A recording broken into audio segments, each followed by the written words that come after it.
If we were to make Hellblade using standard AAA methods with our team of just 13 people, we'd be lucky to have any more than an hour of gameplay. So over the past few months we've been in our prototyping phase, where we've been exploring new ideas and new ways of working.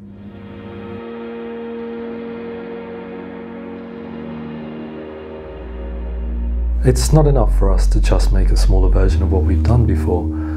We're not competing on scale, therefore we have to compete on being different. Hellblade has to be something unique, something that you wouldn't be getting in a big budget AAA experience, so our approach to making the game has to be different too. The approach Dan took was to build the world out of kit parts, a little bit like Lego. The theory was that with the right building part sections, the right materials and the right props, you could populate large areas of the world very quickly and easily while maintaining the quality. Dan started by building a series of props in ZBrush, Maya and Photoshop. Props that could be scaled, deformed, repositioned and reused throughout the environment. Dan also created some scripts using Unreal's blueprint system so that you could position props in any environment and they would very naturally blend in. He took a multi-layered approach to texturing where he would combine hand-drawn textures with photographs, material shaders and also model geometry. This allowed him to create and reuse textures across large areas of the environment with no loss of detail and no repeating patterns. Bringing it all together, we picked a couple of areas for him to push his technique up to its full potential to see what kind of level of quality and detail we could achieve.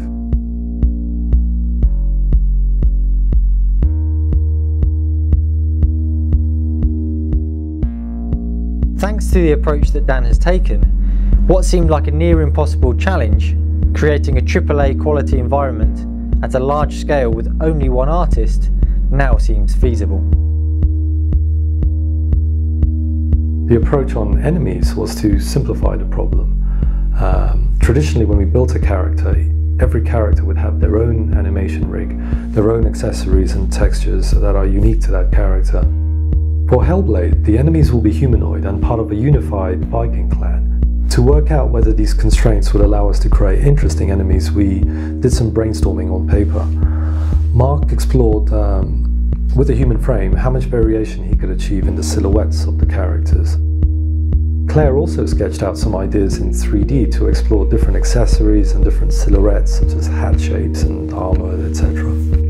Taking this forward, Claire then modelled and textured a single in-game enemy character. From this one character, she was able to create multiple variations within the space of a week, simply by changing the shape, the accessories and the colours of the character. Our prototypes show that it's possible for one artist to create a wide variety of enemies within our constraints. With this in mind, we'll move forward and design our full set of enemies in confidence. Mel started working on a battle engine that would allow Alexander and GTech to start building the combat system out. We started by making a single attack look and feel good to set the start. From there we expanded outwards into fast attacks, heavy attacks, charge attacks, blocking, reactions, evades, all of the staples really. The camera view we chose allowed for the concept of directional attacks, which in turn opened up directional blocking and evading. Combat is a vast multi-layered beast, but at its core, at its base layer, it needs to be fast, responsive, tactical and nuanced. We're now actively testing the game internally, and once we've refined this, we'll be beta testing it with some of you out there. It's one of the exciting ways that we think you can help us in the development of Hellblade. Senua sees and experiences the world very differently from most people. It's part of what makes her unique. So we set about exploring how we could alter spatial and temporal perception for the player. For combat, we used previs in Maya to explore some of our more outlandish or strange ideas involving perception. Some of these ideas played tricks with time. There was an idea for having alter egos, and there were various other strange ideas, all based on focus and perception, that we explored. And it wasn't just in combat that we were interested in this idea of altered perceptions. So in the world itself, we also explored various optical illusions based on spatial positioning, perspective, mixing the senses of time, space and geometry in various different ways. It's something that we feel could lead us somewhere special, and we're actively exploring going forward.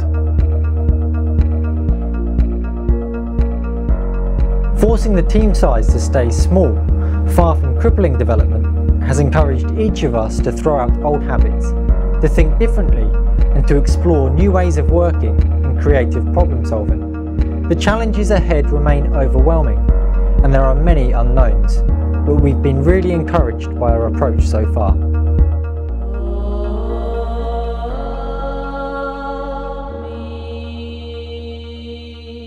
One last thing, we're looking for a talented and experienced senior character artist to join the Hellblade team. If you're interested, visit ninjatheory.com/jobs.